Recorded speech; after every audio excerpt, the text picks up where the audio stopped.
Here we go. And this is Yakkin with Nick. It's me, Nick Hazelton, and I'm here with Merrick VanLandingham. Merrick was on the way back in, I don't remember when this was, but it's probably 2015 or 16. It wasn't, I don't know, whenever I was doing a narco-yakidalism podcast.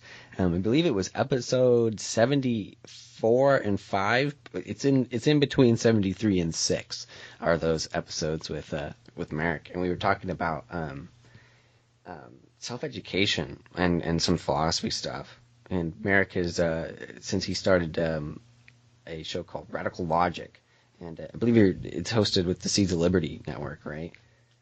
Yes. Yeah. And so, where can people find that? Well, it's on the theseedsoflibertypodcast.com and also RadicaLogicPodcast.com. Also on dipsydiver.com is still hosted there, DIPSY. We're on Stitcher and iTunes and those things. But in all disclosure, we haven't put out a show in almost a year just because of certain family issues, and we've had some things that have come up that have kept us from doing it. We're going to be back in the game here pretty soon, probably within the next couple of weeks, but we just had to take a hiatus. Yeah. You know, you got to take care of the paying gigs first. Yeah, exactly. Yeah, I know that. This has been, I don't know how many times I've pod faded, but it's happened plenty of times. Yeah, well, and that's what people were saying, that we were pod fading, and we're like, nah, we're going through custody battles and divorces and injuries and sickness, and no, it's not from a lack of will, but it'll be back, and I'm excited about it. I'm excited tonight just to be back behind a microphone for the first time in forever. Yeah, it feels good. Great. Yeah, and we haven't talked in a long time, probably since we decided that it was over a year. So it's cool to get to hear your voice again and get to speak, because I found that our conversation, like the first one that we had, I just found it so intriguing. I just thought it was really fun to listen to you talk, because I find you to be a very open-minded person. You're very interested in being, like, I don't know, there's some people who have an ethic, I think, of integrity, and that really comes of, people who are honest and really desire to do what's best. And it's like, I think some of it's selfish, right? I think everything is kind of selfish there, but there are some people who are, they're willing to put, I guess we were talking about this a little bit earlier before we started recording, but put their ego aside. And so people who are self-educating, I think, really have to deal with that, because if you rely on yourself, you kind of realize that you're not that special, maybe, that it's that's kind of hard, that life is hard, right, once you take full responsibility for your own self, and it is humbling. So I found that I think that you're a good example of somebody who has a good mindset, just being curious and honest, and I think you're a pretty nice guy. So it's great to have you back on, man. Wow. Well, thank you very much for that. That's a wonderful intro. I don't even know where to start with that. Yeah, I do try to be honest with myself with both my ethos and my logos, and I believe that the only way to do that is to always have more questions than answers. And some people call that, that's Socratic and this and that. Yeah, well, there's some of that, but I'm more of an Aristotelian than Socratic. And let me preface, if I can, for the listeners, I am not stumbling drunk, guys. I had a pretty serious head injury in August, and it has wrecked my connection between my brain and my mouth. And I'm a guy who talks for a living, and it's very frustrating. But yeah, I'm slurring a little bit, and I get that. But that's just because my brain is not getting the signal to the mouth. So I just don't want anybody to get the wrong idea of what's going on here because I sound, you know me, normally I think fast and talk fast, even for a Southern boy. And now I'm thinking fast and can't talk at all. I do ask a lot of questions, and especially this year, after everything that's happened to me, I've had a number of injuries, 4 broken bones, the hit, not including the head injury, by the way, and some other illnesses that have really put me back a long way, that I've, for the first time in my life, had to rely on other people for help. And if you have a strong ego, let me tell you this, that's one of the most emasculating things that can happen to you. When you're just sitting there as an invalid and you have to have somebody, metaphorically wipe your ass, man, that's that's not an easy pill to swallow. But I have a responsibility to my sons, and which we've talked about them before. My oldest son is already gone, and he's a boy genius out there, slaying the dragons of the world. But I also have my 8-year-old that I homeschool, and I have a responsibility for that. And also my wife here, and we're self-employed, so I have to run the business and do those things. And so this entire year has really been a lot of introspect for me, because I thought that I had let go of a lot of ego within myself in my quest for knowledge, because I want to learn. And I don't want to pretend that I know everything, because I don't. The older I get, the more I realize the less that I know. I know nothing about the world. But I want to. And I want to learn those things. And this year has been, an opportunity. Come on. It's the polysyllabic words that trip me up. Mm-hmm. An opportunity not only to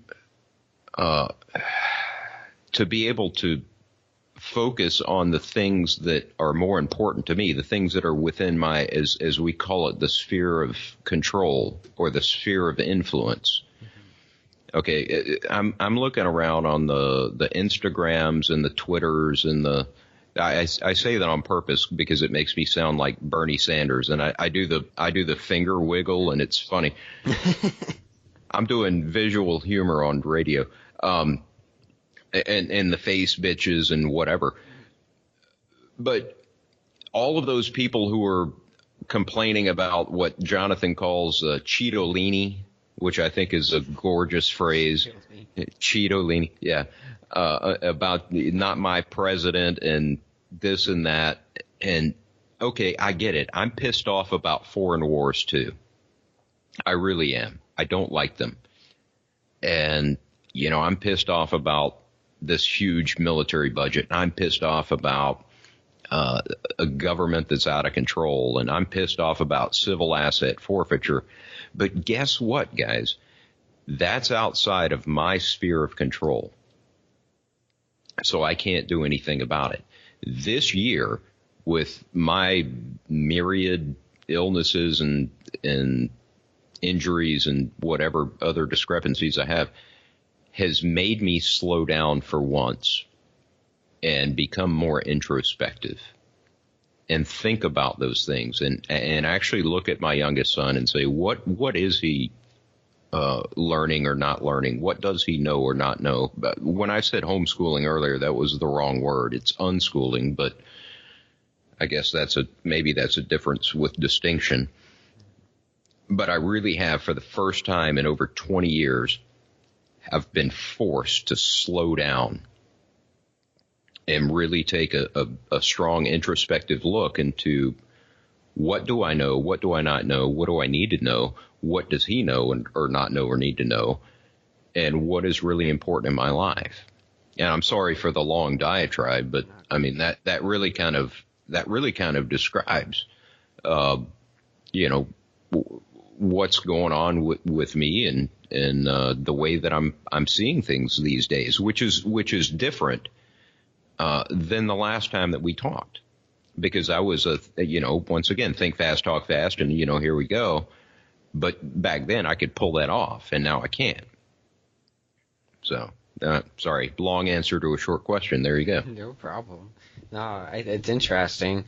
I don't know. I think it's interesting to hear about people who struggle, because it's something that just comes up over and over again in my life. I'm just like dedicated to kind of like figuring it out. Like and I don't even know where I get this idea of what like you're talking about. There's information out there, and I want to know it. Like, and I want to have an understanding of what reality is. What's going on around us. So I'm curious like that. But I forgot where I was going. Well, what is, and where people like us are constantly conscious. Dang it! Here we go again. I'm sorry, guys. Curious. I'm sorry. The wrong words come out. We're constantly curious about the world around us. And that's why I had you on to talk about, epistemology. And I'm like, hey, let's talk about that. And lately I've been talking to people about like argumentation ethics, because there's so much misconception surrounding it, and people are conscripting it for things that it is not. And I just realized that I'm spending all of my time worrying about externalities. It's what I'm calling negative externalities. And those things are important to me because they help me in learning and in my process through life. I mean, I'm 41 years old and I don't know anything. Well, at least in accordance to what I want to know. I don't know those things. So I'm still very curious, but then I put perspective on top of that and say, okay, as we get older, what is actually important? Because you can't know everything. So you have to focus on the things that are really important to you. And then you can learn about those things. And when you're done with that, you can move to something else. But you mentioned the word struggle, and that's a very powerful and important word, because my experience has been, and I've had a very good experience in life. As people who've listened to my podcast know, I've been pretty lucky in life, but I have struggled a lot. And this year I've struggled more than I ever have. And I had a choice to either be bitter about it and to be negative.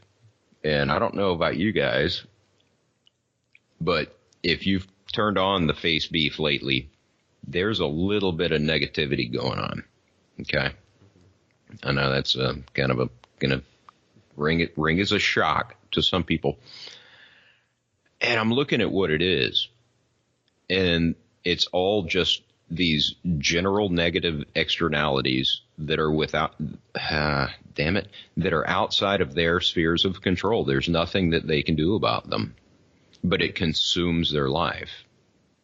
I mean, we can talk about Antifa and the alt-right movement or the neo-Nazis or anything else. You look at any one of those groups, even within libertarian groups, those things really aren't that important in the grand scheme of things. We should be focusing inward on education and making ourselves better. And so, sorry, once again, diatribe, but I just think that's where it's at, man, is focusing on yourself. I mean, I like to look at the outside world and I like to analyze it. You know, I've probably got 1,000 hours into studying the war in Syria. You think there's anything that I can do that would make a tinker's dam?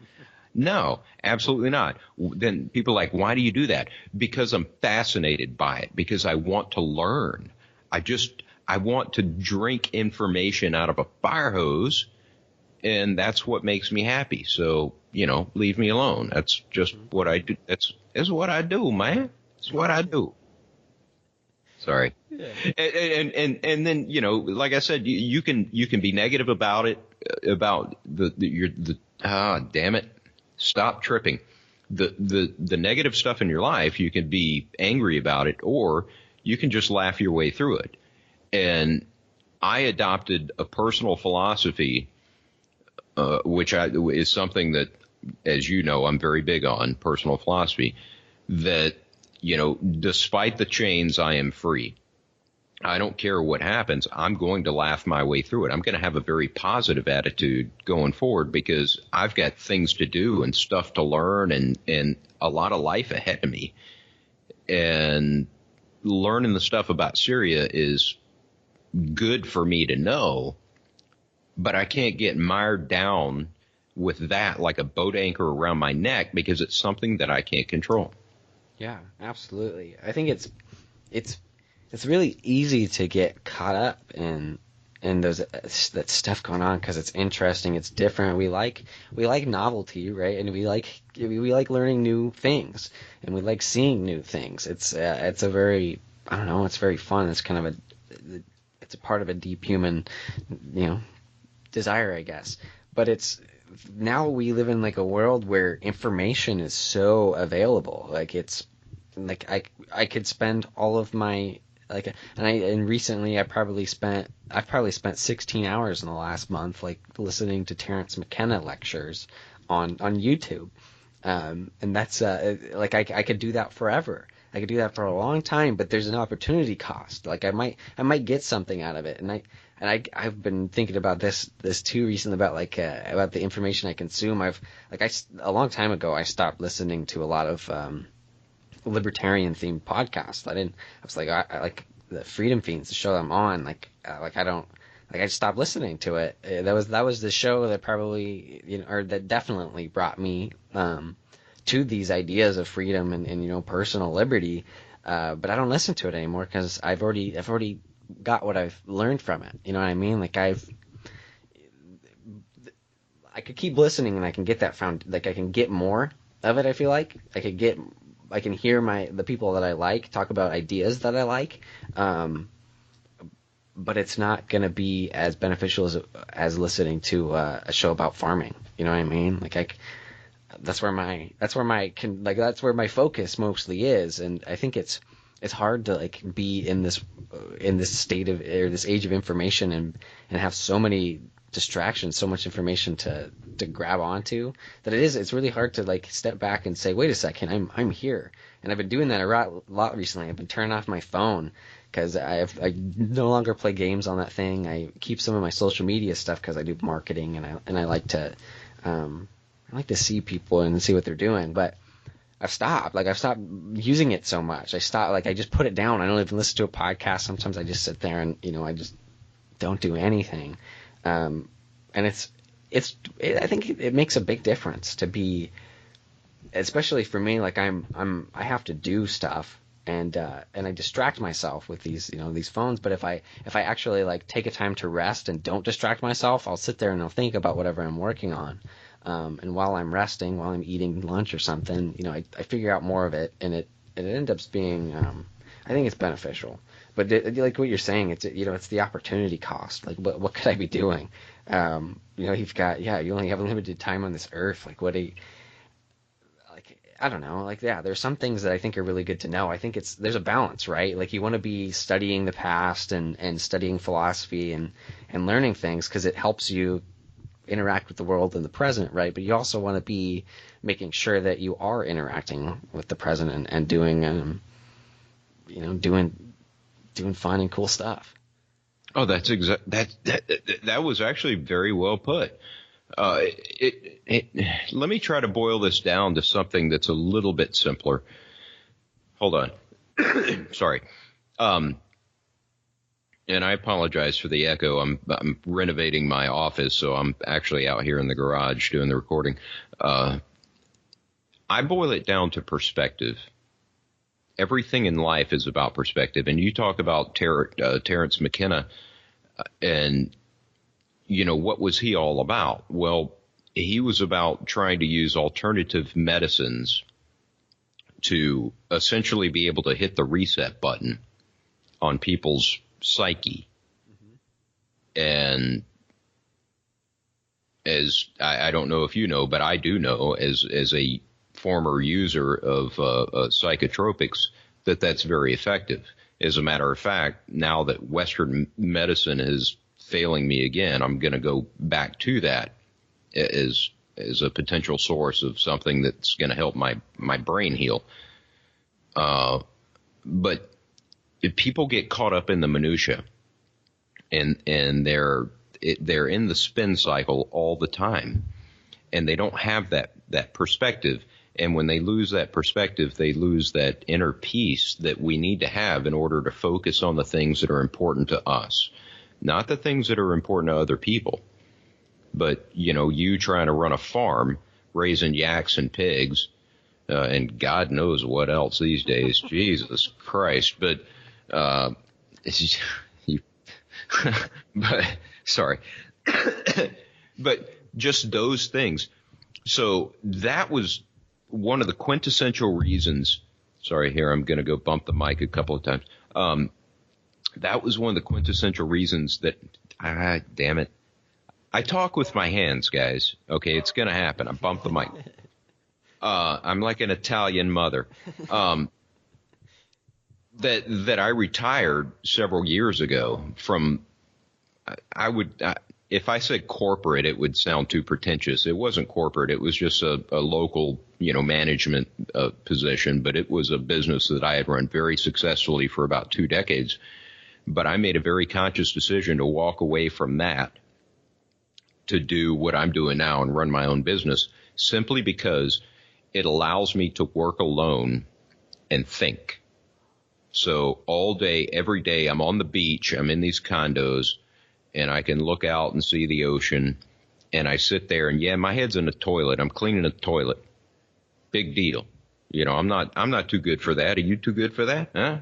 Anybody you too fucking good to shovel horse shit? Huh? No, I don't think so. So I can sit there with my head in a toilet, which, usually it's just wiping down stuff or whatever. But I can think in the quiet, alone. Or I can listen to podcasts, and I listen to a lot of history and try to learn new things. But I try not to get inundated, because just like you mentioned, there's so much out there that for autodidacts like yourself and myself and even my kids, once again, I'll go back to it's like trying to drink out of a fire hose. It's too much to process. And you and I, we talked about this a couple of years ago about the trivium method, right? And we went into depth about it, about how the 3 legs of the stool tie together. And this is not a new idea. I mean, this thing's a couple of thousand years old, probably. You with your grammar and your logic and your rhetoric. But here's the rub, guys, is that it actually takes time for that process to happen. And Nick, you back me up, or if I'm wrong, you call me out. But it takes time to put that new piece of information into your brain and get the grammar correct, and then process it and go through that trivium method. Absolutely. To compare it, to use your rhetoric, compare it to your logic. That's a slow process. I have a lot of problems with Socrates, but the way that he did things was to really slow them down, as I read them, was to go out and question the public and then consume that information and digest it. Okay, and that's what we do. Think of it like food. You consume it, then you sit down, you take a nap, you watch a ball game, you consume it, you digest it, you poop it out, and then, you poop out whatever's not worthy of keeping, and then off you go for something different. What's happening now is people are just being flashed on the televisions and their news feeds and the Drudge Report and on their cell phones, just this incessant feed of things, and not even to mention the Facebook and how fast that news feed's going by. so that they never really have the time to sit down and process any one piece of information. And I think that they're kind of missing out there. And I know that I was guilty of that for several years because I was becoming reactionary. I would see something, I'm like, I know that's not right. So, hey, here, I'm going to type you a trope on, 1,000-word diatribe on, all the reasons that that's wrong. It was just some stupid little Facebook post that somebody put up, and then they walked away to go walk their dog. I mean, they're not even there anymore. You're talking into the ether. Right. And so, wow, here I go again on this is what I do, guys. I've had to adjust the way that I deal with my youngest son with his education based on what I've learned over the last couple of years, because I realized that I was falling into the very same trap that everyone else was, that I was making fun of them for falling into in the first place. Mm-hmm. And now my kid's got a smartphone, and he's got the YouTubes, and he's falling into the same trap. Yeah. And I just had to sit back and look at it and analyze it, because I try to be objective. And I'm not like a Randian objectivist, but I am an objectivist, kind of a dualist. But just to look at that and go, all right, guys, we're moving too fast. We can't know everything. We need to slow down and really sit down on a topic, and let's discuss it, and let's get intimate about it, and let's go through the ins and outs of it, because maybe we can learn some other things about other things. Wow, that didn't make any sense. We can learn things, ancillary things about other things, just by dissecting this one particular thing. But let's focus so that we're not distracted. And so, yeah, that's where I'm at. Yeah, that's amazing, because this is what I was thinking about exactly this probably a couple of weeks ago. But yeah, before I started up recording again, doing the show again. That exactly of like I don't know. Speaking of like the psychotropic, the psychedelics, right? I had this experience I was very excited about, and I wanted to learn much more about it, and that's why I was listening to Terrence McKenna and all these, and I was just researching it, and then I kind of like stopped, and I got to the point like it was, it's very interesting, what I experienced, but I got down to it, and I was like, well, I don't want to become a shaman, like I don't want to get into this alchemy shit that Terrence McKenna is talking about, like right. I'm not, even if it's true, it doesn't matter. No matter what, like I want to be doing what I'm doing already. So like, do I need to learn about this? And so I decided, well, no, I don't, and I don't need to be learning about there's all kinds of things that we could go into that we're curious people. Like I see something online, like I want to read about that. Like you have to focus, and you have one thing I realize is it. Like a lot of these themes, is patience and focus. It's like you gotta say, like, this is what I want out of life, and I'm gonna get it, and I'm not gonna stop until I get it. And of course, then I don't know. You kind of get what I mean. Like it's.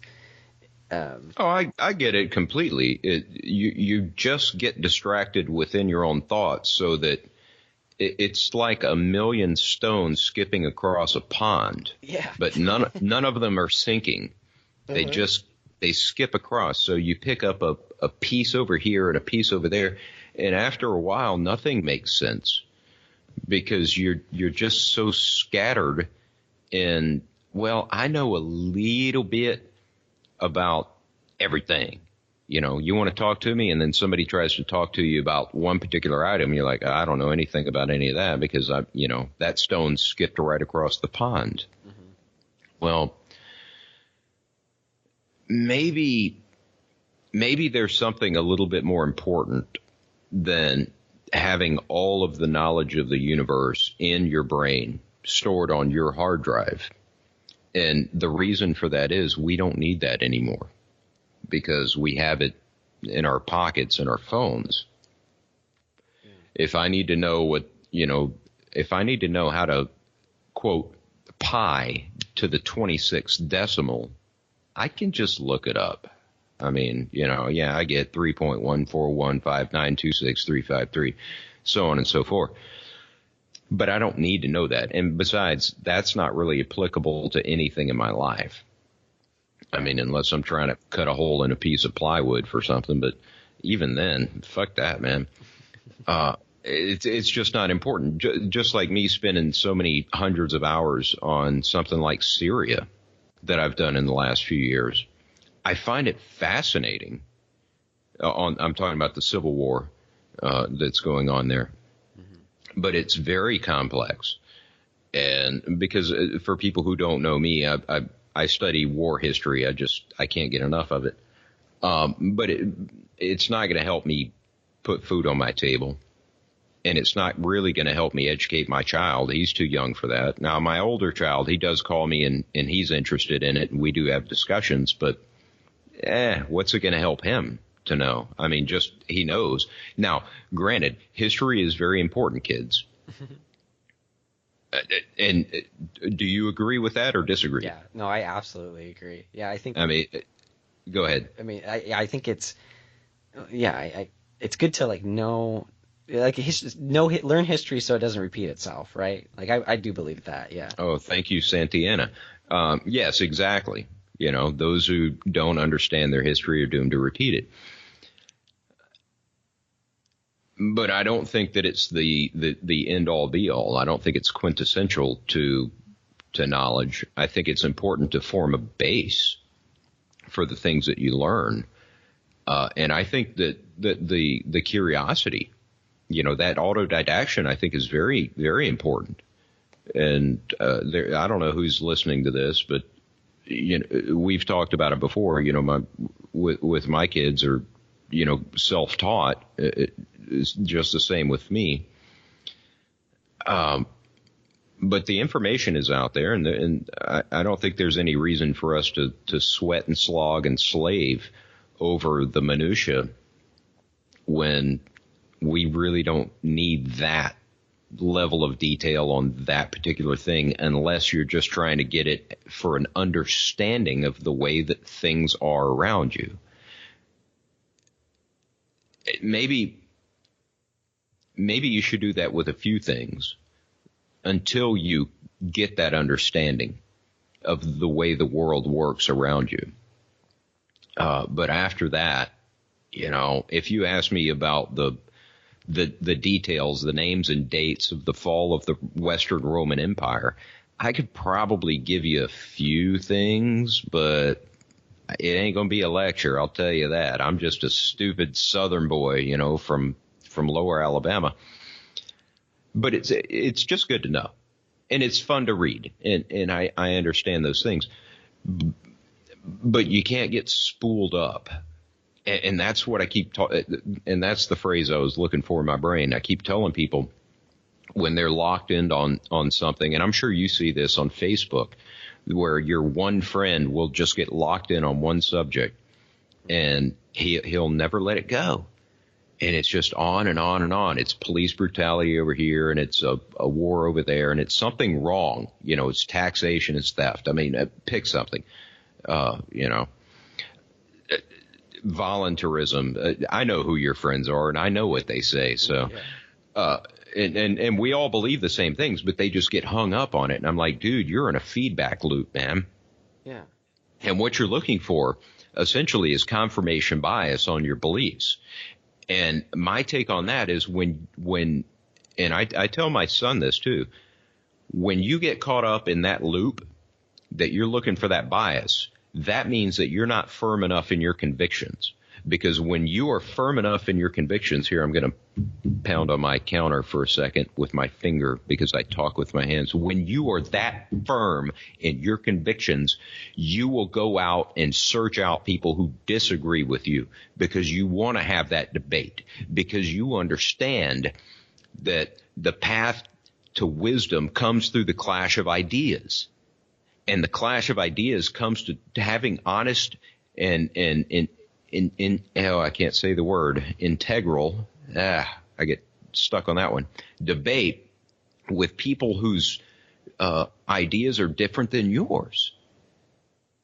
Yeah. You're not seeing that now. When was the last time you saw an Antifa person go up and talk to one of these, I don't know, dipshit, alt-right, quasi-Nazi people and say, hey, I'm interested in your ideas and I wish to subscribe to your newsletter? Yeah, never. You don't see that. They're not interested in that. They're not interested in learning anything. They're interested in forcing their ideas. Yeah. Like, here's an And example. I think that's where the disconnect comes, that we should back away, focus on what's important, and let those other people get caught up in the spin cycle of whatever in the heck this is that we're living through. Yeah, absolutely. And like one of the things like I do, I follow I follow vegans on Instagram. I just one. But what am I like?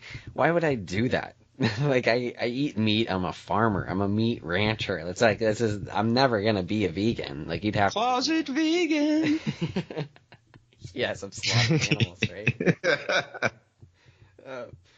But it's interesting to me because I want to hear like what is going on, because partly I like the person I follow is like I've had many arguments with vegans, and I just look at this person. It just makes me laugh because it's just so, like, you could tell they've only studied veganism, like that. They've only heard about philosophy from the other vegans, and they don't know anything about ethics. Just that, all they have is those emotions that they felt. Maybe they saw one of those documentaries on Netflix, and it, just felt like that. And I like to make fun of them. I guess is my point is I like to have them around so I can just laugh and like, oh, right, those are the people that don't like what I do. Good, I'm doing something right. Those are the people that hate me. Know thine enemy. Right, but so anyway, like the point is I think you're right. Like people aren't usually very open-minded. Like I mean, it's all difficult, right? Like you said, like the grammar, like learning stuff, it takes time and patience. Like that sucks. Like it's like, why can't I have it now? Everybody wants convenience, but it just doesn't work that way. And a lot of people, I think, try to hide from various pieces where it's uncomfortable. And I think everybody has those areas where they're willing to be uncomfortable, where they are, where they are willing to, go through some stress. But there's a lot of places where people just don't, and a lot of it I think is like with ideas. Like why would I get offended by what somebody would say about what I believe? Like why? It just doesn't matter. Most people haven't really thought through it and really taken the time. And I don't know why. It's part of that is the opportunity costs. What else could you be doing other than learning? You could have. There's some people find a lot of things more rewarding because it's a slow process, and it is sometimes like yeah, what am I getting out of this? Studying like I don't know, like if you're Dan Carlin, like say I don't know. I mean, I guess how does he do what he does? How can anyone have that's the patience of Job? Oh my God, who the fuck can do that? I can't do that. Well, if I can grab the floor for a second, go ahead. That is exactly what I was talking about earlier, and that's my take on things. Is I tend to take the as I mentioned earlier, the Aristotelian approach. If I can ad hoc quote this, I'm going to butcher it. This is going to suck. From Aristotle, it's the mark of an educated mind to be able to entertain an idea without accepting it. So when someone is screaming counterpoints at me, I'm not reacting. And here's another thing of the personal philosophy is that for me to react to your act, I have to mentally and emotionally give you permission to get inside my head. Mm-hmm. And if I don't, you can yell and scream and do all of these nasty things until your face turns blue for all I care. I mean, I have tools at my disposal to defend myself if necessary. So I'm not concerned about that. And the only other thing you can do is hurt my feelings by telling me that, you better respect whatever I pick is going to piss somebody off, but LBGTQZ something rights for raising, marijuana fields, and I don't even know. But and I'm like, hey, that's cool, man. I think LBQZT couples should be protecting their marijuana fields with machine guns. I mean, hey, come on, guys. I'm an anarchist. I'm not, on the other side of this thing. Yeah. But I can make the conscious decision to get upset about it and yell back at them that when somebody calls me a Nazi, which I find completely hilarious. When you're an anarchist and somebody calls you a communist or a Nazi or a liberal or a conservative or whatever, it just makes you want to giggle, man. It makes me smile, and they're like, what the fuck are you smiling at? I'm like, you? Because you're silly. Yeah. But it's interesting because I want to get inside their head. And I want to ask them those questions, and I want honesty out of them, out of anybody. I don't. If you and I, we agree, and we can have this conversation, and that's great. But chances are we're not going to learn that much from each other because we both hold the same ethos. But if I can talk to one of them, I'm like, dude, sit down. I'm buying your ass a beer, and you're going to give me everything that you know. Because there is a chance that there may be something there that I don't know. Maybe I'm wrong about something. How about that for a thought? What if I'm wrong? Well, how do I find out? Well, the way I find out is that I compare my ideology against, the rhetoric of someone else, right? Am I missing something? No, I think that's the way, yeah. That's what I'm doing. And so you have to be open-minded. And so I spend most of my time talking to people who I disagree with. And then they rant and rave because they don't know how to debate, because once again, they're not firm in their conviction. But in that once in a blue moon, when I find somebody who is, I'm like, all right, you and me, we're talking because I want to know. And I'm not here to argue. I'm here to listen. Yeah. Doesn't mean I'm going to agree with any goddamn thing you say, but I'm still going to listen because there may be one little nugget of wisdom there that I missed. Yeah, absolutely. That's why I like doing this show. That's why I like doing podcasts and talking to random people and meeting new people because it's like you brought up earlier about perspective. You're learning new perspectives. Like this is I have one way of looking at the world that I've learned through my experiences, but that's just one experience. Right? There's many other people. So yeah, maybe they've gotten a little bit different. Like, I don't know, I've never had a head injury. So I learned a little bit from you about that. Or like my, buddies have had, different experiences in life. And everybody kind of like pulls at like pool or like,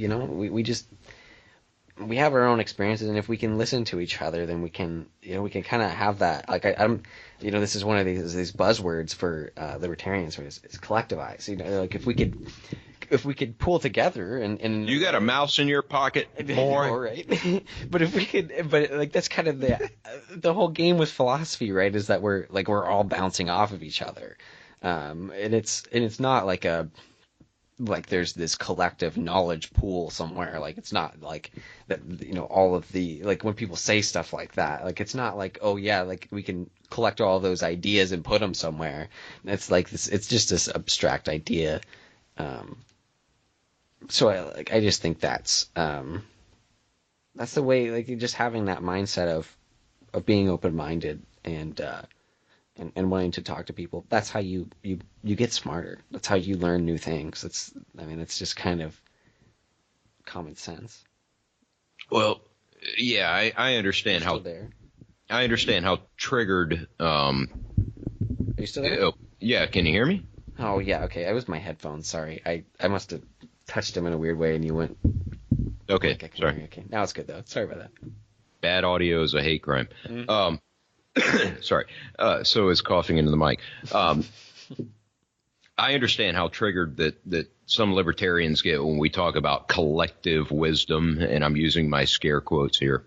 But there is something that is known as institutional knowledge, and it does collect over generations.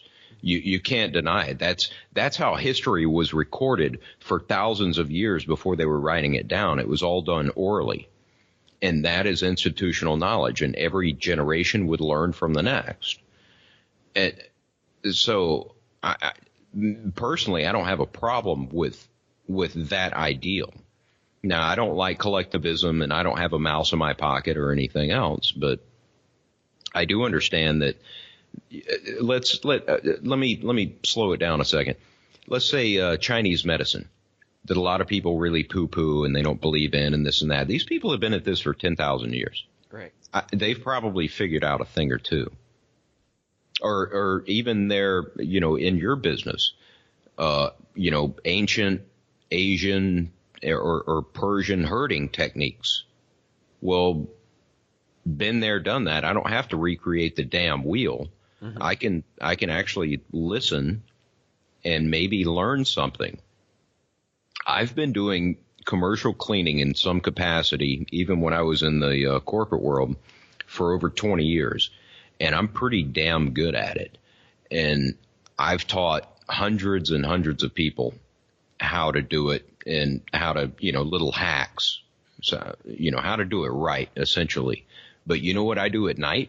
I sit on YouTube and I look at cleaning videos. Why would I do, man. Why would I do that? Well, because somebody somewhere out there knows something that I don't know. And if they can teach it to me, if it saves me 5 minutes per job, do you know how much money that can make me in a year? Mm-hmm. That's true. Yeah. So, it's about the efficiency of scale. And, you talk about opportunity cost. Well, which, thank you, by the way. This is the first podcast I've ever been on that somebody used that. I think I learned that in school. I think that's one of the things that they taught us was opportunity cost, and like when they taught us they tried to teach us how to budget, and we didn't listen. But yeah, well, that was you lost your opportunity cost on that, didn't you? That's right. I was having fun though. But I could be watching old Rambo videos all night. But instead, I'm trying to learn about things that could make my business better. And that's the analogy. And maybe it's a very poor analogy, but it's just off the cuff. But it's just those little things in life that, once again, going back to that is within my sphere of control. So whatever the cost is, the opportunity cost will be there because time is finite for me. So I can choose upon what I want to spend my scarce resource that is my attention, I guess is what I'm saying. And anybody, well, not anybody, everybody has this choice of their finite resource of their time. And it's the same thing. Even I know you wanted this thing to go off onto education, but maybe we are talking about that just in a different way. But even with my son, it's the same thing. I'm like, all right, how are you spending your time? Because he likes things like Minecraft and what's the other one? Roblox. Well, from the spectrum of opportunity cost, you go, that's a complete waste of your time, of your resource. However, in a way, it's not, because he's learning other things in different ways, I guess is the way I would say it. Yeah. And I go, all right, well, we're not going to do it all day and all night, but we can do some of that if that is actually giving him some return on his investment. And that investment is time, because he doesn't have money. He's investing time. And at 8 years old, your time is a very precious resource because you need to be learning fast. And, well, hell, I would say even at my age or even at your age, it's still important. But, in For young people, it's even more important. So to be able to focus on those things and get the most return on investment that you can for your, as you said, your opportunity cost. I don't think that there's anything wrong with that. Even if it's unorthodox, even if it's not your head in a book, even if it's me at 11 o'clock at night on YouTube looking at some old lady cleaning a toilet, that really doesn't matter if I'm going to get some return on that time. So I don't know. Maybe I know I'm all over the place, guys, and I'm sorry, but that's just the way that I'm looking at things these days. Yeah. That I don't know how much time I have left on this earth any more than anybody else does. We've mentioned this earlier. You get a certain number of rotations around this big blue sphere, and then that train hits a brick wall. We all know that.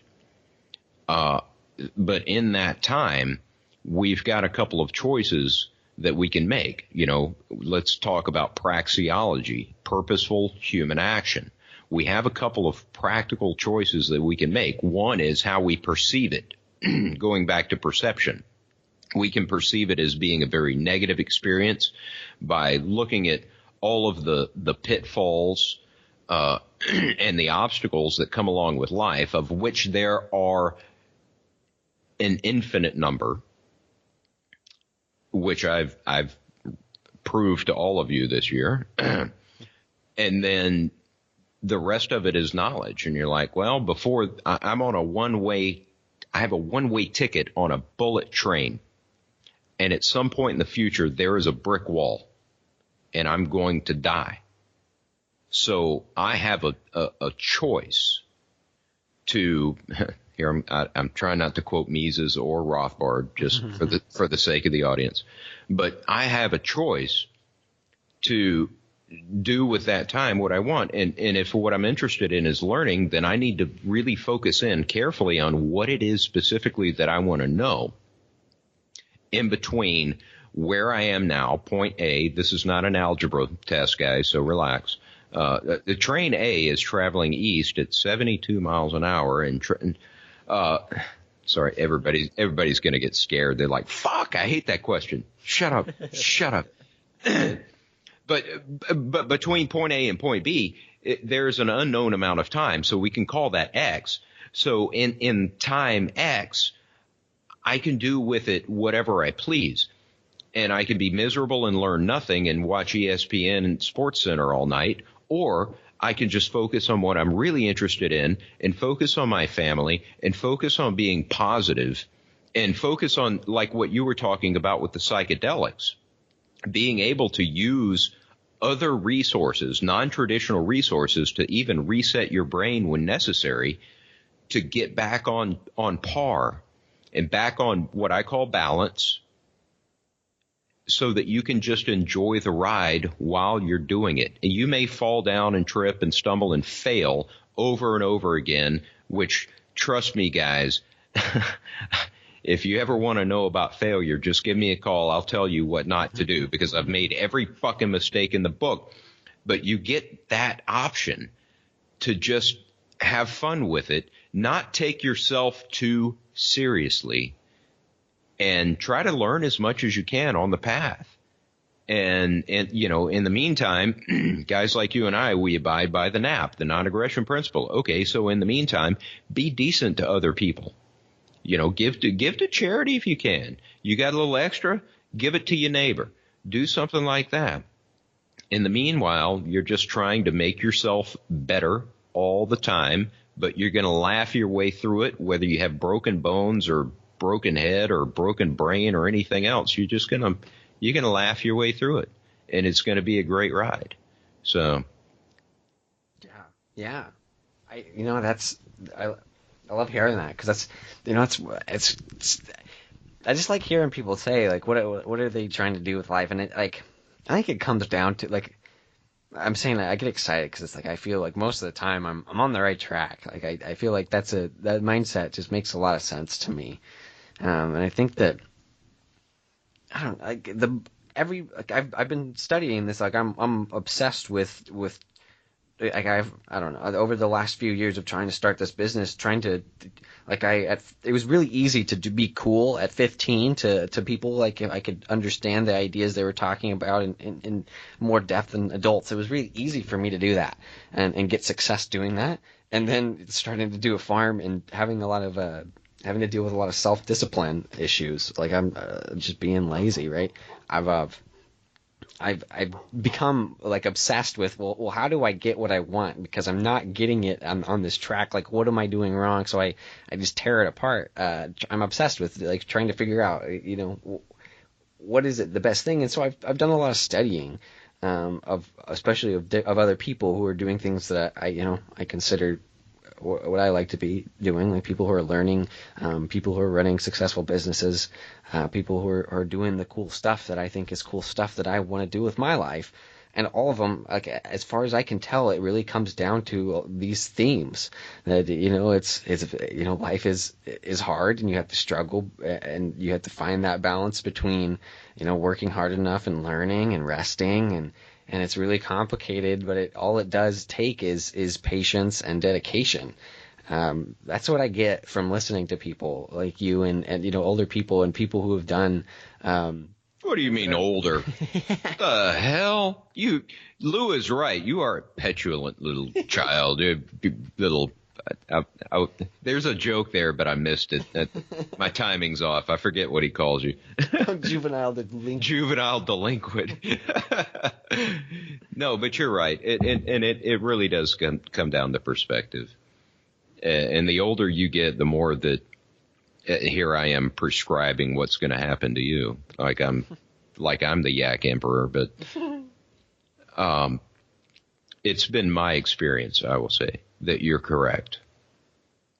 That we're going to make mistakes, and we tend to do them a lot more when we're younger, and it means more to us when we make those. Come on, brain, stay with me. When we make those mistakes. But as you get older, your perspective changes because you see that clock ticking. Mm-hmm. And other things become more important to you, like your family time, your quiet time, watching an afternoon, just like I did today, just like I did yesterday. We were working on the beach, and we got done. My wife was like, "What time is it?" Pull out my phone. I check it, 4:20. There's a joke there. But she did. I said the joke and she didn't get it. God bless her. She's such a saint. Very much unlike me. But she's like, hey, we could go over here and do that, and we could go out to this place and grab a sandwich. And I said, you know what? Honestly, right now, what I want more than anything is I want to be home. I want to go home, open my garage doors, sit down, and just watch the sunset in the absolute solitude of the compound. And she's like, fuck yeah, let's do that. And so that's what we did. That's perspective. And the older I get every year, as that train is trucking on towards that brick wall every year, that perspective gets clearer and clearer for me. And this year, having been actually close to death, kind of reinforced that, going, yeah, well, better smell them flowers, bucko. Yeah. So, but I mean, people hear me and they think that I'm the most serious guy in the world, but I'm not. I mean, if you've ever been around me, I'm gonna bust your balls and crack jokes, and I mean, everything is a joke to me. Everything is a joke, even the serious things. You're not gonna crack my blank stare, because it's all just a joke. And even when you're being serious, I'm laughing at it, because life's too short not to, man. Absolutely. It's short. It's confusing. By the time you have it figured out, you're dead. So you might as well just wait out the confusing part, eat some shrooms, grab a cocktail. And I'm not fucking with people. I'll tell them this all the time. Like, grab a cocktail, eat some shrooms, do whatever. Just enjoy yourself. Whatever is within your wheelhouse of your enjoyment, just do that. Yeah. Treat your family well, treat your friends well, be good to strangers even when you don't have to. And it'll work out, man. Absolutely. Yeah. I don't know if I have anything to add to that. How long have we been going here? I have no idea. I'm sitting here with just ranting away. It's great. It's a fun conversation. We've been going for a while, but we can go longer. I'm not in a hurry.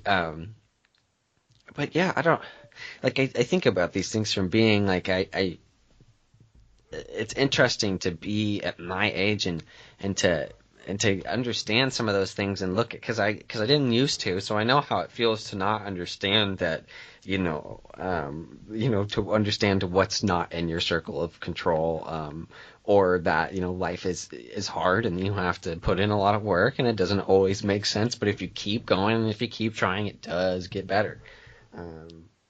But it's just like some of that stuff takes time, right? Like, oh, sure.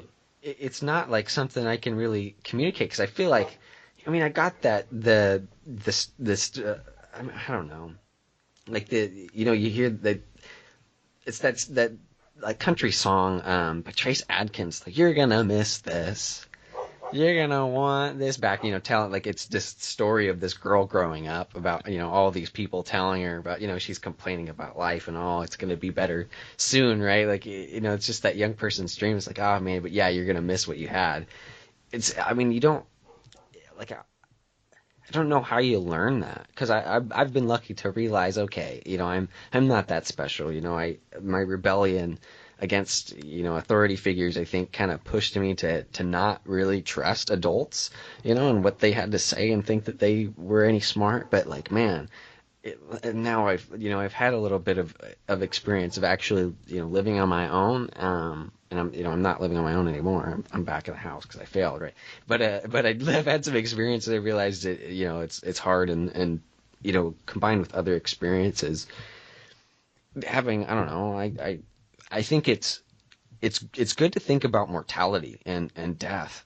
It's scary and it's dark, but if you can have that mindset of where it's just like, like, what's really the big deal? Like, what do you do about it? It's like, oh man, it's scary. You may not, you're gonna hit that brick wall.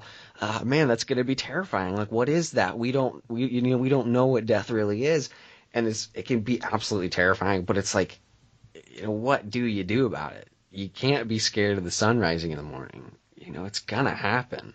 And it's like, so yeah, what are you gonna do about it? You can worry, and you can have a sucky time because it's not fun to worry. Or you can train yourself to be like, oh no, I don't have to worry about that. These are the things that are actually important, and I will acknowledge that, hey, the reality of the situation is I do have a short time on Earth. Don't ignore that.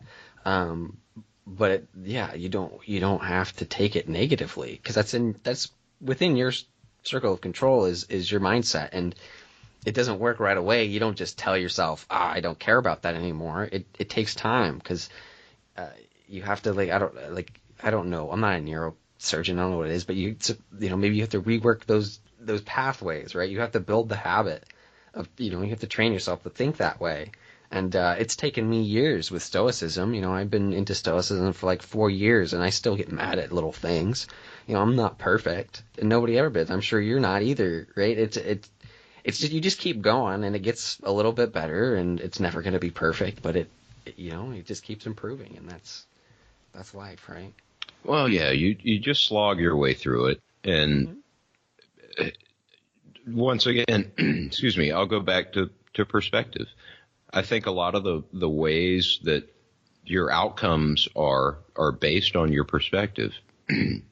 If you're a generally positive person, and you have that good, as you mentioned, stoicism, that good stoic nature, which I do appreciate and I do practice, things just don't bother you so much. Mm-hmm. And when I say that, you just mentioned, yes, sometimes the little stuff gets on your nerves and it bothers you. Well, sure, that's all of us. I'm sure that, that Socrates was bothered when he had, mice chewing on his shoe or whatever. I'm good at bad analogies. That's all I do. But hey, you press through that and you're like, all right, well, let's not do that again. And the next time it comes up, then, a mouse is chewing on your shoe and you look at it and you go, and kick it away, and it may come back, it may not, but I'm not going to let that distract me from what I'm doing. Once again, going back to that sphere of influence, sphere of control. And I did an experiment on myself last year. This was after the last time that you and I talked. I was reading on some studies about people learning how to be able to completely disregard fear. And I found that absolutely fascinating. Mm-hmm. And I said, I'm going to try that. Because I felt like I was far enough into the ideas of objectivism and stoicism to at least look at it. And it scared the shit out of me how easy it was if you focus your mind to just completely get rid of it. I mean, to the point that I'm like, I'm going to get hurt because there's going to be a car coming and I'll just be standing there like, whatever. And yeah, and I'm no Billy Badass. Anybody who knows me knows that. So this is not me pounding on my chest or anything. But it was just one of those mental exercises that we try to do to make ourselves better. I mean, it's entertainment for me. Mm-hmm. And I said, holy shit, man, that was easy. Today I had a yellow jacket. I was on the phone. Yellow jacket flies in the garage right down my shirt. Didn't even flinch, man. I just shook it out of my shirt and I kept talking. The guy's like, what was that? You all right? And I'm like, yeah, it's just a yellow jacket in my shirt. He's like, holy shit. Yeah. And I went, man, I should have dropped the phone and freaked out and done what normal people would have done. I mean, same thing out here on the property, stepping on snakes, and I don't react that same way anymore because I've just changed the way that I think about it. Mm-hmm. And I think a lot of it is just realizing, you were talking about fear. The fear ultimately is of death. The fear of harm is only because of the fear of death. Mm-hmm. It's the fear of being on that train, and it's the fear of the brick wall. Once you lose the fear, once you dismantle the brick wall, once you tear down that wall, it doesn't really matter anymore. You're talking about how, people are scared of dying. Well, of course they are, but the way I look at it from an objectivist point of view is that we've had billions of people here on the planet, and every single one of them's tried to get out of death, and nobody succeeded yet. So what the fuck makes me think that I'm going to be any better than them? Yeah. It's not going to happen. So just, latch up, cinch it down, buddy. Cinch it tight. Don't get bucked off because we're going to enjoy this ride, and we're going to slide, right into home plate, fucking broken and busted and old and ragged, and to quote from the St. Crispian speech of Henry V, you may have my bones, but they will render you little, because there will be nothing left because I've used it up. I mean, that's kind of the idea of life, is just to have fun with it, enjoy it, maximize your time, and be the best you can be, and don't worry about it. Wow, that was a lot. I'm sorry. I'm going off on one rant after another. It's fantastic. God. It's fantastic. These are things that I haven't found anything that I disagreed with. This is all stuff that I really dig. Well, it's fun for me too, and just even getting on the mic with you and just being able to talk for a while, it clears out the stuff that builds up in my head. Like anybody listening couldn't tell, but. It's not going to bother me. And if there's a takeaway, if we're going to do a redemption in the third act, like Michael likes to do, I'm going to go back to that same point that for anything or anyone to really get to you, you have to remember this very salient point, is that you have to give them permission. When you stub your toe and you want to scream in the library, or I don't know, pick somewhere in the DMV, you have to give that permission to get up inside your psyche. And I just don't think that that's beneficial. I don't think it's helpful. No, absolutely. My 8-year-old has finally launched into third gear. And you know what that means, into his 8-year-old just repugnance and dissonance towards anything given towards him. And you guys have to remember that this kid is with me 24/7 because he's homeschooled, so he is always up my ass, nonstop. And sometimes that gets to me. And today I lost my temper with my son because he decided he was going to do the dishes in ultra slow motion. And I looked at him and I said, don't do that. Just go ahead and get it done. You know, this is part of what buys you the, food, shelter, water, and so on. And he wouldn't do it. He was just going to be, and dude, I lost my shit. I did. I was yelling at him. And for those who don't know, I practice peaceful parenting, so I don't beat on my kid or anything. But I lost it. I'm in his face and I'm yelling at him. I'm grabbing him by the shirt. I told him to leave the house. And that's not a happy place for me to be, man. Yeah. But I realized that, hey, we all build up these things. I mean, it's that you build up these cobwebs of emotion in your mind and you have to let them out. That's just humanity. That doesn't mean that there's something wrong with you. It doesn't mean that your philosophy is wrong. It just means that you're not cleaning out the cobwebs often enough. So did I make a mistake? Yeah, I should have, talked to somebody or blown off some steam or whatever beforehand. But am I going to sit around for the next 3 months beating myself over the head about it, just flagellating about the head and shoulders? Mm-hmm. No, of course not. Of course not. Once he walked out to the gate and walked back, and when he got back, I talked to him, I gave him a hug, and we talked about it, and he understood why I was mad, and I said, hey, let's move on. That's me hitting the mic again because I'm talking with my hands. If you could see me, I look like Benny Hinn over here, guys. When I'm talking, I might as well be slinging a coat around over my head like a lasso. There are Jewish mothers out there going, I wish I could do that. But anyway, sorry.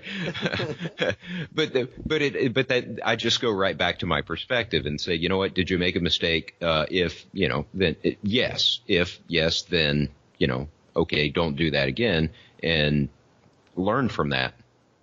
As I used to tell my students when I was teaching, learning will occur. Whether you do the right thing or the wrong thing, learning will occur. And that's what happens. You do the wrong thing, it's a learning experience. You get to pay what's called the stupid tax. Yeah. And you pay the tax and you learn from it, and then you're like, hey, man, I don't want to do that again. So you had mentioned perfect that, yeah, I'm not perfect and I don't think you are either. You damn right I'm not perfect. I need to channel Samuel L. Jackson here. I am very far from perfect right now. Sorry. I told you guys I don't take myself seriously. So, but that always throws the perspective right back into the loop. So you don't get caught up in it, even when you get mad. Within 30 seconds, you're thinking about it and you're like, all right, well, I learned from that and I'm laughing at myself and, maybe the kid's a little butthurt about it, but hey, he's a fucking 8-year-old kid. He needs to be butthurt because he's being a dick about everything. So screw that kid. That's a joke, folks. I have to preface it because nobody ever knows. They're like, this guy's an asshole. I always worry about that. I say sometimes I say stupid stuff on the microphone because I just go, and I was like, oh man, I shouldn't have said that. That matters. What the hell? Perspective, folks. If they pretty cool. if they've listened this far, then they'll understand what the perspective means, that you can make fun of yourself, you make fun of your kids, you make fun of your friends, you make fun of your dog, you kick your dog. That's a joke, folks. You see what I did there. I do not kick dogs. But no, things like this, really, the levity of it helps us to keep our perspective and go, all right, you know what? We're getting wrapped up way too tight in the bubble wrap here. And it's just fucking wrong. This is what'll spit out of the other end of some weird ass social justice warrior on a Berkeley campus or something. And let's not do that. But then when that social justice warrior with the pink hair and all that and the weird tattoos and these are jokes, people, is screaming in your face and calling you a Nazi, that is exactly what lets you just look at them and not have any emotion attached to it and just go, well, I don't agree with that. Right. And that's it. I think part of it is like you kind of know, like, what are they going to do to you? It's like, oh, they might change your mind. They're probably not. You probably know that. But it's like that's why you don't get scared of them yelling ideas at you, coming at you, your beliefs, because right? It just comes down to it's like what they can do to you, and you know what like you can do. You're safe. There's no reason to get upset or scared, because to me that's like any negative emotion it comes there for a reason, because fear is trying to protect you. It's trying to keep you from death, right? That's kind of the biological function of fear, right? But at the same time, if you let go of it, then there's no, like, if there is nothing to be scared of, like we already talked about, like you don't really need to be scared of that. If you don't need to be scared of people like that, because you know that they're just weak, and that they really don't have much to, you're not losing anything except maybe time, by dealing with them. There's nothing to be scared of, I guess, right? So why care? Well, exactly right. And I would apply that not just to them, but to almost anything in life. People live their entire lives being afraid of everything, being afraid of their shadow. You ever stop and look around and you ask yourself, why do so many cops shoot dogs? I mean, the mailman doesn't do it, and the lawn guy don't do it, and, the meter maid doesn't do it. Why is everybody always afraid for their life? I'm using scare quotes here. I don't know. We talked briefly about the head injury. I've spent my whole life fighting, and not like beating people up in the street, but like boxing and doing martial arts and stuff. And I've been hit a lot of times. And at a certain point, you're not afraid of that. So when somebody bows up on you, some big drunk on the street, and he's bowing up, and this has actually happened to me recently. I'm gonna kick your ass. That's usually how and it usually sounds just like that. I'm gonna kick your ass. I'm gonna whoop your ass. At a certain point, you can just stand there, and where you would expect that emotional high of adrenaline and things like that, you get nothing. You're like, well, I don't think that's going to happen, but you're welcome to try. And I've told people about that, and they say that it sounds hyperbolic. That it sounds like, you think you're some badass. Now, I'm not, man. I'm a skinny little, anybody who's seen me, I'm a tiny little white dude. It's not about being a badass. It's just about having the perspective of not giving into the fear and going, well, all right, whatever, If either shit or get off the pot, bud, because, my beer is getting warm in there. So, and I know that sounds silly, but once you said something earlier about thinking something all the way through. And that's another major point that I make to a lot of people, is that if you don't understand what I'm talking about, it probably means that you haven't thought it through all the way to its logical conclusion. And sometimes when you run up against a problem that's making you afraid, If you will just sit down and think it all the way through to its logical conclusion, and you can even take the worst case scenario, you'll look at it and you go, it wouldn't be that bad. And so your fear kind of melts away because you already know, well, I've got 10 chances between X and Y to make things better. And even if I fail at all of them, all I end up with is X. And that's not that bad, especially if I'm even prepared for it. You know, we could translate that to, you know, you losing the herd or something. And you could say, well, I could actually think that one all the way through. And to the point that if it actually happened, I could be very stoic about it because I've already planned for it and said, yeah, well, I knew this was a possibility and it happened. So, hey, you know, the breaks are tough, but now, you know, tomorrow's a new day. And yip, yeehaw, here we go. You know, come on, get some. Yeah. I'm just full of them tonight. I'm sorry. It's great. No, I love it. I don't know. It's just very encouraging because this is like this, especially this fear thing. This is something that me and my buddies have, and this stems from our experiments with hallucinogens a lot, but it's just because of who we are. Like being like we have this.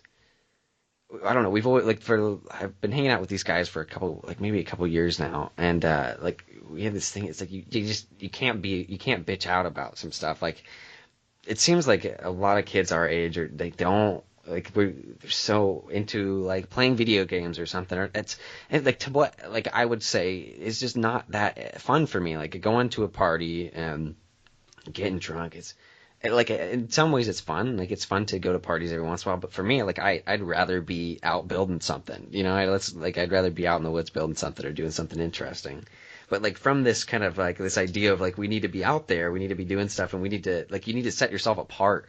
It's kind of the idea too. Is like I need to be competitive in some sense, and maybe that's just kind of a male thing. Like, but like just kind of analyzing. Okay, what's holding me back? And you know, what it comes down to a lot of the time for me is what I realized it's myself. It's like it comes down to whatever is there is just the feelings that I have that are holding me back. And if I can, you know, find where do those feelings come from, because they all stem from somewhere. And if you can solve that issue, that you just haven't looked at yet, and you get over it. And it's all of a sudden it's just right, it's easy. Like I get bogged down all the time, and all it takes for me is to talk through it. Like I get on a microphone, and even if I don't release the show that I might, you know, I just go off about stuff, you know, and it absolutely helps. But I guess what I wanted to get to originally is this fear thing is it's like we've been kind of like experimenting, or not experimenting, but like you talked about that experiment you did with just kind of shutting it off, I guess. So it is an experiment. It's a mental experiment where you I don't know, you think exactly through the things that you're scared of, and then you conquer them in your mind. You say like, hey, no, I don't like this is that's a shitty way that it could go. I'm scared of that, but here's the way it can go, and here's the way it will go. You know, because I'll make it happen that way. And all fear is really just like to me at least is it's just a thing to say, hey, step back and think this through. You know, there are consequences here, and make sure that you pay attention to them. You know, that to me is all it is. It's nothing more serious than that. You know what I mean? Like it's just I have to make a risk assessment here, and better do it right. You know, that's how it always is. That's all life is to me. Well, that's everything in life is doing that risk assessment. And I think that the quintessential difference here of what we're talking about is obviously we don't want to get rid of all fear, because otherwise we'd be, you know, putting our hand on the hot stove and doing dumb things and walking out into traffic and stuff like that. But it's having a perspective that's focused enough to understand that most of the things that you're naturally afraid of, you should not be afraid of. And that you're not going to get hurt, and even if you get hurt, it won't be that bad, and just things like that. So you can once you get that mindset, you can focus on the things that are more important, and then that that gives you a different type of excitement of life, like what you're talking about. You know, I don't go out drinking with friends anymore. I spent years doing that. The fear of running a business, which you and I have talked about, you know, I spent 25 years doing that. And, you know, at a certain point, you just get to where you're like, I've been there, done that, you know, rode that river. I've already seen this play before. So you're stop being afraid of that. And eventually you just run out of things to be afraid of. Mm-hmm. And then if you really focus your mind in, you know, when that bee goes down the back of your shirt, you're not going to freak the fuck out like a 5-year-old girl. No offense to 5-year-old girls, but you know what I'm talking about. You've seen these big burly guys who get up, like they see a spider and they just they lose their shit, man. I'm like, you don't have to be that way. When you're out in public and you walk face first into a spider web, and everybody listening has done this. I know you have. You freak the hell out, don't you? You flail the arms around and you're like, you don't have to do that. You can actually control that part of your fear just because you've got the right perspective on life and you understand that, hey, man, even if that spider does fall down in my shirt pocket, it's all right, man. It's going to be fine. And so the spider web no longer scares you because of the spider. It just, you can literally just transform yourself. The big 7-foot tall, you know, 300-pound guy at the bar who's drunk and looking for a fight, and he's like, "You motherfucker, I am sick and tired of your shit." You don't have to be afraid of that guy either. Well, I would recommend that you leave the bar at that point, but you get what I'm saying. Mm-hmm. That, you know, when you have that right perspective, you really don't have to worry about those things. I have to worry about a lot of things. Well, you know, I'm the sole provider. What if I die in a car fire? What if I get run over by a bus? What if my house burns down? What if I get cancer? What if Ebola? What if North Korea, you know, nukes that's a joke. What nukes Florida? Which Fox News told me they were going to do that, by the way. You know, all of the pandemonium that you're constantly being sold. But when you look at your life, you have to say nine times out of 10, if there's 10 cars traveling down the road right at me, 9 out of 10 of them are going to run off in a ditch before they ever get to me. The other one, I have the wherewithal to be able to just swerve around him. Mm-hmm. So I've got this. So it gives you a sense of confidence, and it lets you clear your mind. You make better decisions, especially like you and I as business owners. You have to be clear-headed, and you have to be objective all the time. You cannot let your subjectivity get involved in this, because you're going to start making bad decisions, which are going to affect your business, which are going to affect your family. So you can't afford that. So if you just spend a little time on yourself, focusing in on that, getting your positive, I almost use the word energy, but I really hate that, because that makes me say, you know how that sounds. You're like, oh, you get your, like some shaman or something. We're out here in the desert doing ayahuasca. But focus your energy on the things that matter. Don't be afraid of everything else in the world. Understand that, hey, man, the brick wall is there at some point. So don't even worry about that. Just do the best you can until you get there. And I'm telling you, dude, things get easier. They just clear up. It's like being that MMA boxer in the ring, in the octagon. Once the bell rings and you see that focus, this guy's not afraid. Or if he's afraid, he's just so focused, he's put it out of the back of his mind for now. He's like, hey, fear, you're in the third row. Right now, I got some work to do. Mm-hmm. And I think that's a great mindset. Boy, we're going really long here, but I'm just going to put a period on the point here. That really is, because I use that analogy, that is the fighter mindset. And maybe I got it from fighting, I don't know, but that really is when you see those guys getting into a boxing ring or an MMA octagon and you wonder how they can do it, you can do it. You just have to have that mindset and that perspective on life. So there's my redemption in the third act. Worms. I think that's exactly right. I won't add anything, and we'll wrap up here. But yeah, I don't know. I think these conversations are fun because it brings you back to the focus too, right? I don't know, part of it is like we say all these things, but I'm sure like for you, and for me, it's definitely like I say these things, and it's just as much for me to remember as it is to explain to other people. I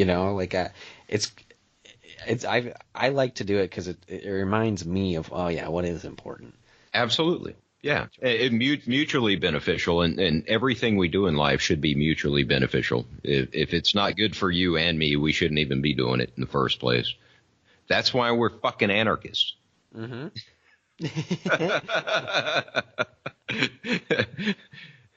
So, yeah, it's good for me, and having the conversations is fun, and I hope anybody listening, maybe they could get if they get a granule of anything out of it, hey man, that's cool, because I was just going to be sitting here talking to myself anyway. But talking to you actually spurs the mind and makes me think about things and gives you a chance to challenge my confirmation bias and so forth, which is good for me too. Yeah, absolutely. Yeah, me too. Well, cool. All right. Well, one more time, could you tell us where we could find Radical Logic in any of your work? Yeah, I'll put links in the show notes too, guys. Yeah, it's the Radical Logic Podcast. Only one L in between Radical and Logic. People ask me why I did that, and I'm like, I thought it was cool at the time.